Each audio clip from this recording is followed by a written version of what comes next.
స్వాగతం. బులెటిన్ ముందుగా హెడ్లైన్స్ చూద్దాం. అమరావతి మహిళలపై వైసీపీ సీనియర్ నేత సజ్జల వ్యాఖ్యలు హేయమైనవి. ఏపీపీసీసీ చీఫ్ వైఎస్ షర్మిల ఆగ్రహం.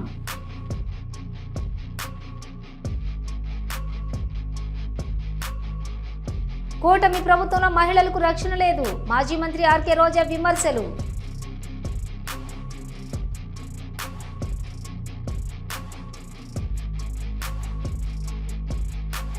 కృష్ణా జిల్లా జగ్గైపేటలో ఘనంగా ఛత్రపతి శివాజీ విగ్రహ ఆవిష్కరణ. పాల్గొన్న ఆరోగ్య శాఖ మంత్రి Satyakumar Yadav.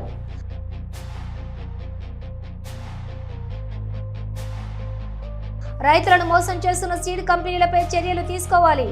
BRS working president K తారక రామారావు డిమాండ్.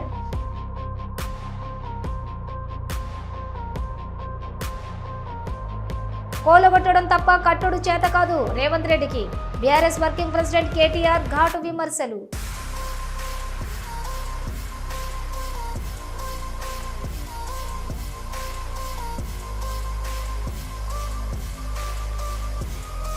అమరావతి మహిళలపై వైసీపీ సీనియర్ నేత సజ్జల రామకృష్ణారెడ్డి వ్యాఖ్యలను ఖండిస్తున్నామని ఏపీపీసీసీ చీఫ్ వైఎస్ షర్మిల పేర్కొన్నారు.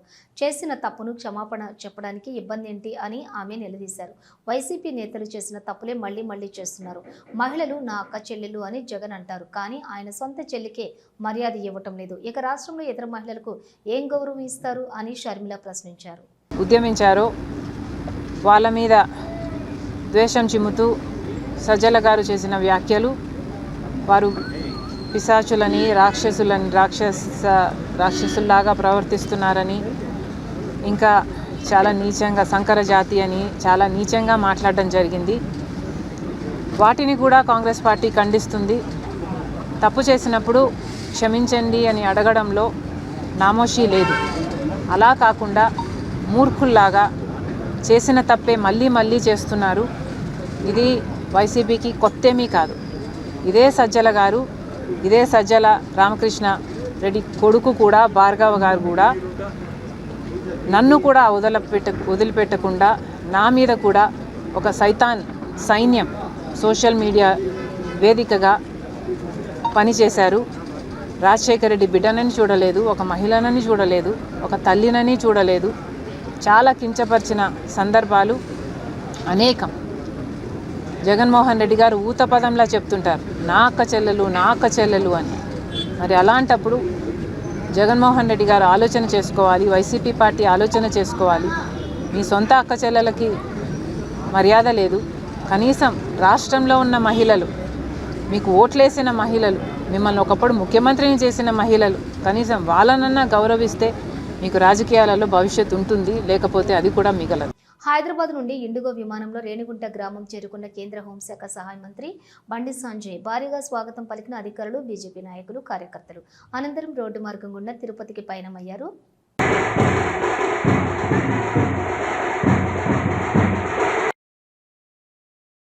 ఏపీలో మహిళలపై జరుగుతున్న అఘాయిత్యాలు, దాడులపై మాజీ మంత్రి ఆర్కే రోజా తీవ్రంగా స్పందించారు. కూటమి ప్రభుత్వంలోని మహిళలకు రక్షణ లేకుండా పోయిందని మండిపడ్డారు. రాష్ట్రంలో ఆడబిడ్డలపై ఇన్ని అరాచకాలు జరుగుతూ ఉంటే హోంమంత్రి వంగలపూడి అనితకు చీమ కుట్టినట్లు కూడా లేదని విమర్శించారు. మహిళా హోంమంత్రి ఉన్న రాష్ట్రంలో ఆడబిడ్డలపై దారుణాలు జరగడం సిగ్గుచేటు అని అన్నారు. మహిళలను కాపాడలేని పరిస్థితిలో ఉన్న అనిత హోంమంత్రి పదవి ఎందుకు చేపట్టారని ప్రశ్నించారు. మహిళలపై జరుగుతున్నటువంటి దాడులను పట్టించుకోకుండా జగన్ భారతీయులను విమర్శించేందుకే ఆ పదవిని తీసుకున్నారా అంటూ నిలదీశారు. నా చేతిలో గన్ ఉందా, నాకు పవర్ ఉందా అంటూ చేతగాని మాటలు మాట్లాడుతూ ఉంటే రాజీనామా చేయాలని అనితను డిమాండ్ చేశారు. అలాగే మీరు చూస్తే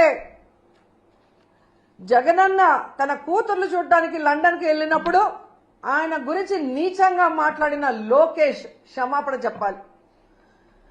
అలాగే భారతమ్మ విజయమ్మ గురించి నిన్న ఎంత ఘోరంగా మాట్లాడారో మీరు చూశారు అనిత గారు, ఆవిడ క్షమాపణ చెప్పాలి.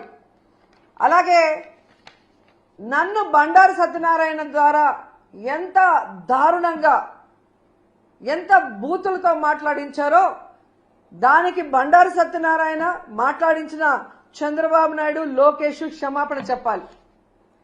అలాగే మీరు చూస్తే ఆఫీసర్స్ని గతంలో హోమ్ మినిస్టర్గా చేసిన సుచరిత గారిని, అలాగే నన్ను చాలా వల్గర్గా మాట్లాడిన ఇప్పటి స్పీకర్ బండారు సత్యనారాయణ గారు క్షమాపణ చెప్పాలి. అలాగే ఈ మధ్య కాలంలో టీడీపీ ఆఫీస్ నుంచి ఒక సైకో చేబ్రోల్ కిరణ్ అనేవాడు భారతీ మేడంని ఎంత అసభ్యంగా మాట్లాడారో మీరు అందరూ కూడా గమనించారు. మరి టీడీపీ ఆఫీసులో అతనితో మాట్లాడించిన చంద్రబాబు నాయుడిని, లోకేష్ ని క్షమాపణ చెప్పాలి, వాళ్ళ మీద కేసులు కూడా పెట్టాలి అంత ఘోరంగా మాట్లాడినందుకు. నిన్న మీరు చూస్తే మూర్తి గారి డిబేట్ లో సంబంధమే లేకుండా రేణుకా చౌదరి గారు ఎంత అడ్డదిడ్డంగా మాట్లాడుతుందో మనం గమనించాం. మరి ఆవిడ మీద ఎందుకు కేసు పెట్టలేదు? మూర్తి గారి మీద ఎందుకు కేసు పెట్టలేదు? ఎందుకు బిఆర్ నాయుడు గారు క్షమాపణ చెప్పలేదని నేను అడుగుతున్నాను. యోగా ప్రతి ఒక్కరి జీవితంలో కూడా ఒక భాగం కావాలని హోంమంత్రి అనిత అన్నారు. విశాఖ వేదికగా జరగనున్నటువంటి అంతర్జాతీయ యోగా దినోత్సవం సందర్భంగా ఆంధ్ర యూనివర్సిటీలోని సాగరిక కన్వెన్షన్ హాల్లోని విద్యాశాఖ మంత్రి లోకేష్ అధ్యక్షతన సమీక్ష సమావేశం జరిగింది. సమీక్ష అనంతరం హోంమంత్రి అనిత మీడియాతో మాట్లాడుతూ రాజకీయాలకు అతీతంగా అన్ని రాజకీయ పక్షాలు భాగస్వాములు కావాలన్నారు. యోగా వల్ల ప్రజలు మానసిక, శారీరక ఆరోగ్యం బాగుంటుందని, దీనిపై ప్రసార మాధ్యమాల్లో కూడా విస్తృతంగా ప్రచారం కల్పించాలన్నారు. ఈ నెల 21న ఆర్కే బీచ్ నుంచి భీమిలి వరకు 26 కిలోమీటర్ల పొడవున నిర్వహించే ఈ కార్యక్రమానికి వచ్చే ప్రజలకు ఎటువంటి అసౌకర్యం కలగకుండా ఏర్పాట్లు చేస్తున్నాను అన్నారు. పార్కింగ్ ఏరియా గుర్తించామని, 108 ప్రముఖ పర్యాటక ప్రాంతాల్లో యోగా నిర్వహిస్తున్నామని తెలిపారు. యోగాలో పాల్గొనే ప్రతి ఒక్కరికి yoga mat, kit, water bottle ఇస్తున్నామని, ప్రతి కిలోమీటర్కు అంబులెన్స్ పెడతామని చెప్పారు. ప్రతి బ్లాక్లో కూడా ఒక శిక్షకుడు ఉంటాడన్నారు. వర్షం పడితే ఏ ఇబ్బంది లేకుండా ముందస్తు ఏర్పాట్లు చేస్తున్నామని, ప్రధాని 3వ సారి ఏపీకి వస్తున్నారని తెలిపారు. వెంటిలేటర్పై ఉన్న ఆంధ్రప్రదేశ్కు కేంద్రం ఆక్సిజన్ ఇచ్చిందన్నారు. జూన్ 21న ఉదయం 5:30 ప్రధాని ప్రాంగణంకు చేరుకుంటారని, ఎలాంటి ఘటనలు చోటు చేసుకోకుండా 10,000 మంది పోలీసులతో భద్రత ఇస్తున్నారని అన్నారు. ఇంచుమించు 60% పర్యాటక కేంద్రాల్లో యోగా నిర్వహించుకోవడం జరిగింది. అంటే ఒక యోగా మంత్గా చేసుకుని లాస్ట్ 21st నుంచి, మే 21st నుంచి జూన్ 21st వరకు కూడా ఈ నెల రోజులు కంటిన్యూగా యోగాకి సంబంధించిన కార్యక్రమాలు చేపట్టడమే కాకుండా పబ్లిక్కి కూడా యోగా అన్నది బాగా రీచ్ అవ్వాలి. అద్భుతం అట్ ద సేమ్ టైం మనకి కూడా కొంచెం బాధపడే సందర్భం ఏంటంటే, ఆంధ్రప్రదేశ్ అంటేనే యోగాకి బేస్. జనాలు వచ్చిన వాళ్ళకి కూడా ఎవరికి ఇబ్బంది లేకుండా వాళ్ళందరికీ మ్యాట్స్, టీషర్ట్స్, ఈవెన్ దో ఒకవేళ వర్షం పడితే రెయిన్ కోట్తో సైతం అన్నీ ఇస్తాం. అట్ ద సేమ్ టైం ప్రతి ఒక్క పర్సన్కి కూడా ఒక వాటర్ బాటిల్, ఒక ఓఆర్ఎస్ పౌడర్, ఒక ఓఆర్ఎస్ ప్యాకెట్, అదేవిధంగా ఒక బిస్కెట్ ప్యాకెట్ కూడా వాళ్ళకి ప్రతి ఒక్కరికి ఇచ్చి ఏర్పాటు చేస్తాం. అదే కాకుండా మెడికల్గా ఎవరైనా యోగా చేసేటప్పుడు ఎవరికైనా మెడికల్గా ఏదైనా ఇబ్బంది కలిగితే ప్రతి ఒక్క బ్లాక్కి ఇంచుమించుగా 247 బ్లాకుల్లో ఏర్పాటు చేయడానికి సిద్ధపడ్డాం. ప్రతి బ్లాక్ దగ్గర కూడా 5 వాలంటీర్స్, ఒక మహిళా పోలీసు, ఒక కానిస్టేబుల్, ఒక హెల్త్ వర్కర్, ఒక ఆశా వర్కరు, వీళ్ళందరూ కూడా అక్కడ ఉంటారు. ప్రతి 5 కిలోమీటర్లకి ఒక 5 బెడెడ్ హాస్పిటల్లో కూడా మేము అక్కడ అరేంజ్ చేసుకుంటున్నాం. అక్కడ కార్డియాకి సంబంధించిన వాళ్ళు కానీ వీళ్ళందరూ కూడా స్పెషలిస్ట్ డాక్టర్స్ ఉంటారు. ప్రతి 2 కిలోమీటర్లకి 1 కిలోమీటర్కి ఒక దగ్గర అంబులెన్స్ని పెడతాం. సో ఎక్కడ కూడా స్టాంపెడ్స్ అవ్వకుండా, ఎక్కడ కూడా ఎటువంటి మెడికల్ ఇష్యూస్ జరగకుండా, ఎక్కడ ఎటువంటి అవాంఛనీయ సంఘటనలు జరగకుండా అన్ని డిపార్ట్మెంట్ల వాళ్ళని కూడా కోఆర్డినేట్ చేసుకుంటాం. కృష్ణా జిల్లా జగ్గైపేటలో ఘనంగా ఛత్రపతి శివాజీ విగ్రహ ఆవిష్కరణ ఘనంగా జరిగింది. ఛత్రపతి శివాజీ మహారాజు కాంస్య విగ్రహ ఆవిష్కరణ మహోత్సవంలో ఆరోగ్య శాఖ మంత్రి సత్యకుమార్ యాదవ్ పాల్గొన్నారు. ఈ కార్యక్రమంలో KDCC bank chairman and NTR జిల్లా తెలుగుదేశం పార్టీ అధ్యక్షులు నెట్టం శ్రీ రఘురాం, శాసనసభ్యులు శ్రీరామ్ రాజగోపాల్ తాతయ్య, ఎన్టీఆర్ జిల్లా జనసేన పార్టీ అధ్యక్షులు సామినేని ఉదయభానులు పాల్గొన్నారు.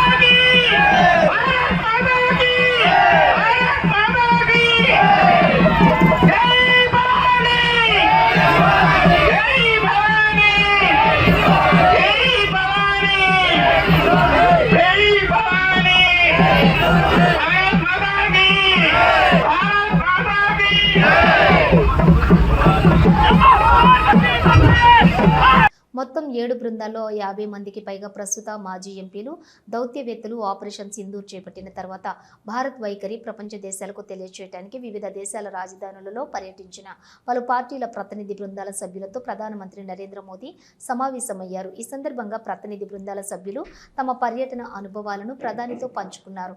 ఈ సందర్భంగా కాంగ్రెస్ ఎంపీ శశి థరూర్తో ప్రధాని మోదీ ప్రత్యేకంగా ముచ్చటించారు. ఆయనకు షేక్ హ్యాండ్ ఇచ్చి అభినందించారు.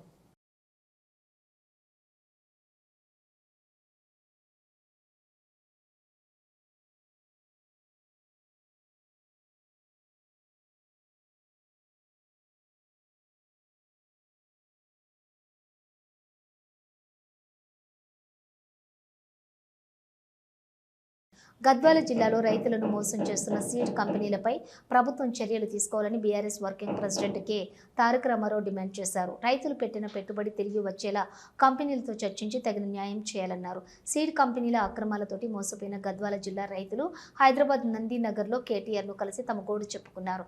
సీడ్ కంపెనీలు చేసిన మోసంతో కుటుంబాలతో సహా రోడ్ల మీదకు వచ్చి ఆత్మహత్యలు చేసుకునే పరిస్థితి దాపరించిందని అన్నదాతలు ఆవేదన వ్యక్తం చేశారు. సీడ్ కంపెనీలు నేరుగా తమకు విత్తనాలను ఇవ్వకుండా ఆర్గనైజర్లు అనే దళార్లను నియమించుకుని మాఫియాగా వ్యవహరిస్తున్నాయని కేటీఆర్కు తెలిపారు.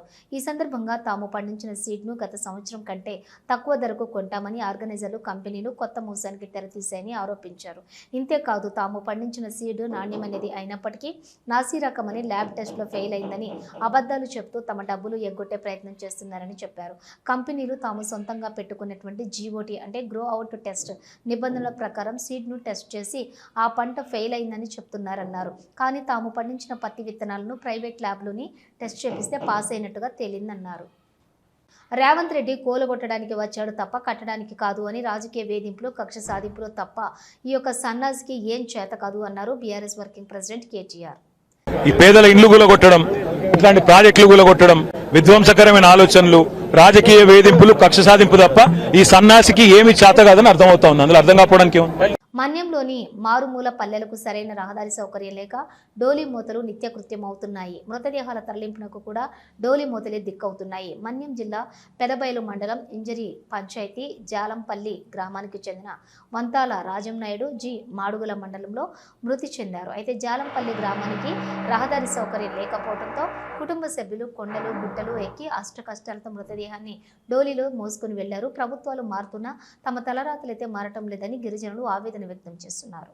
జూన్ 21న విశాఖలో జరిగే అంతర్జాతీయ యోగా దినోత్సవాన్ని పార్టీలకు అతీతంగా విజయవంతం చేయాలని మంత్రి నారా లోకేష్ పిలుపునిచ్చారు. యోగా డే నిర్వహణపై ప్రభుత్వ అధికారులు, మంత్రులు, ప్రజాప్రతినిధులతో లోకేష్ సమీక్షించారు. ప్రభుత్వం ప్రత్యేక కార్యదర్శి కృష్ణబాబు, విశాఖ జిల్లా కలెక్టర్ హరీంద్ర ప్రసాద్ ఏర్పాట్లపై పవర్ పాయింట్ ప్రజెంటేషన్ ఇచ్చారు. ఈ నెల 21న జరిగే యోగా డే కార్యక్రమంలో ప్రధాని పాల్గొననున్నారని, 15,000 మందితో ప్రధాని వేదిక వద్ద ప్రధాని యోగా చేసేలా ఏర్పాట్లు చేస్తున్నట్లుగా లోకేష్ వివరించారు. మొత్తం 5 లక్షల మందితో యోగా కార్యక్రమాన్ని నిర్వహిస్తున్నట్లుగా లోకేష్ వెల్లడించారు. ఏదైతే ప్రధానమంత్రి గారు ప్రతిష్టాత్మకంగా తీసుకుని యోగా డే అనేది ప్రపంచం మొత్తం పాటించే విధంగా చేశారు. మనం ఒక పట్టుదలతో, ఒక క్రమశిక్షణతో, కమిట్మెంట్తో ఈ కార్యక్రమం కలిసికట్టుగా జయప్రదం చేయాల్సిన అవసరం ఉంది. ఇతర పట్టణాలతో పోల్చితే మన టెరెన్ కొంచెం కాంప్లికేటెడ్ టెరెన్. ఒక పక్కన సముద్రం ఉంది, బీచ్ ఉంది, రోడ్ ఉంది. మనం ఎంచుకున్న లొకేషన్ కూడా ఏంటంటే ఎంట్రీ పాయింట్స్, ఎగ్జిట్ పాయింట్స్ కూడా చాలా జాగ్రత్తగా మానిటర్ చేయాల్సిన అవసరం ఉంది. It is a historical event we are all going to deliver. And the coordination, cooperation that Honorable Prime Minister is extending to our state is the bare minimum that we all should do for it. రక్త సంబంధాల గురించి, అక్క చెల్లెల గురించి మాట్లాడే హక్కు వైసీపీకి లేదని అన్నారు షర్మిలారెడ్డి. రక్త సంబంధం విలువ ఏంటో నాకే తెలుసు. బాలకృష్ణ ఇంటి నుంచి జరిగిన తప్పుడు ప్రచారానికి నేను బాధపడితే నా ఇంటి నుంచి జరిగిన విష ప్రచారానికి నేను ఎంత బాధపడి ఉండాలి? నాకు అక్రమ సంబంధాలు అంటగడితే నేను వైఎస్ఆర్కి పుట్టలేదు అని మీ సైతాన్ సైన్యంతో ప్రచారం చేయించారు అడిగాడు అని రక్త సంబంధానికి విలువ ఇచ్చిన 3,000 కిలోమీటర్లు పాదయాత్ర చేశా అన్నారు షర్మిలారెడ్డి. అన్నను ఎంతో ప్రేమించా, పాప నీ ప్రాణం కావాలి అని అడిగినా వెంటనే ఇచ్చేదాన్ని అన్నారు షర్మిలారెడ్డి. చెందిన రోజా గారు, నేను చంద్రబాబు గారికి మద్దతిస్తున్నాను అన్నట్టుగా మాట్లాడడం జరిగింది. దీన్ని నేను తీవ్రంగా ఖండిస్తున్నాను. రాజశేఖర రెడ్డి బిడ్డకు తెలుగుదేశం పార్టీకి మద్దతు ఇవ్వాల్సిన అవసరం లేదు, రాదు. అసలు మద్దతు ఎవరికి ఇస్తున్నారు? ఇన్ని సంవత్సరాలు మద్దతు జగన్మోహన్ రెడ్డి గారు బీజేపీ పార్టీకి ఇచ్చారు. ఏ బీజేపీ పార్టీనైతే రాజశేఖర రెడ్డి గారు వ్యతిరేకించారో, ఎందుకంటే అది మతతత్వ పార్టీ కాబట్టి, ప్రజాస్వామ్య సిద్ధాంతాలను వ్యతిరేకించే పార్టీ కాబట్టి, రాజశేఖర రెడ్డి గారు ఎంతలా ప్రతి వేదికలో వ్యతిరేకించారో, జగన్మోహన్ రెడ్డి గారు రాజశేఖర రెడ్డి గారి కొడుకు అయినప్పటికీ కూడా రాజశేఖర రెడ్డి గారు వ్యతిరేకించిన బీజేపీ పార్టీకి మద్దతు ఇవ్వడమే కాదు, మోడీకి దత్తపుత్రుడిగా మారారు. గత ప్రభుత్వంలో మహిళా సాధికారతకు మాజీ ముఖ్యమంత్రి జగన్ పెద్దపీట వేశారని మాజీ డిప్యూటీ సీఎం నారాయణస్వామి అన్నారు. చిత్తూరు నియోజకవర్గం కన్వీనర్ విజయానందరెడ్డితోటి కలిసి చిత్తూరు పట్టణంలోని వైఎస్ఆర్ కాంగ్రెస్ పార్టీ కార్యాలయంలో మీడియా సమావేశంలో మాట్లాడారు. మహిళలను ఎక్కడ పూజిస్తారో ఆ ఊరు, ఆ దేశం సుభిక్షంగా ఉంటాయని తెలిపారు.